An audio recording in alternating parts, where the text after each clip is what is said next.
ਦੁਨੀਆ ਵਿੱਚ 2% ਲੋਕ ਹਨ ਜਿਨ੍ਹਾਂ ਦੀ ਅੱਖ ਦਾ ਰੰਗ ਹਰਾ ਹੈ।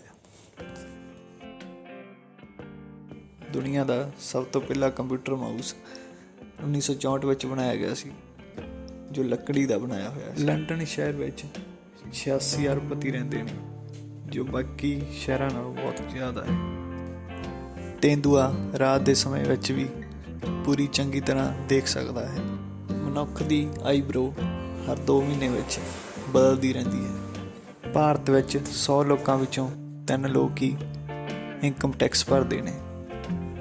J.K. ਰੋਲਿੰਗ ਇੱਕ ਅਜਿਹੀ ਲੇਖਿਕਾ ਹੈ ਜੋ ਇੱਕ ਕਿਤਾਬ ਤੋਂ ਅਮੀਰ ਬਣ ਗਈ, ਜਿਸ ਨੇ ਇੱਕ ਕਿਤਾਬ ਲਿਖੀ ਸੀ ਹੈਰੀ ਪੋਟਰ। ਉਸ ਹੈਰੀ ਪੋਟਰ ਨਾਮ ਤੋਂ ਉਸਨੇ ਅਨੇਕ ਮੂਵੀਆਂ ਬਣਾਈਆਂ ਔਰ ਉਹਨਾਂ ਮੂਵੀਆਂ ਤੋਂ ਉਸਨੇ ਕਰੋੜਾਂ ਦਾ ਬਿਜ਼ਨਸ ਕੀਤਾ। ਵਰਲਡ ਰਿਕਾਰਡ ਬਣਾਉਣ ਵਿੱਚੋਂ ਭਾਰਤ ਤੀਜੇ ਨੰਬਰ 'ਤੇ ਹੈ। 1995 ਵਿੱਚ ਲੰਡਨ ਸ਼ਹਿਰ ਦਾ ਇੱਕ ਲੋਕਲ ਬਿਜ਼ਨਸਮੈਨ ਸੀ ਜਿਸ ਦਾ ਨਾਂ ਸੀ ਰਸਲ ਗ੍ਰੇ। ਉਸਨੇ ਇੱਕ ਖਾਲੀ ਜਗ੍ਹਾ ਖਰੀਦੀ ਸੀ ਜਿਸ 'ਤੇ ਉਸਨੇ ਇੱਕ ਬਿਲਡਿੰਗ ਬਣਾਉਣੀ ਸੀ।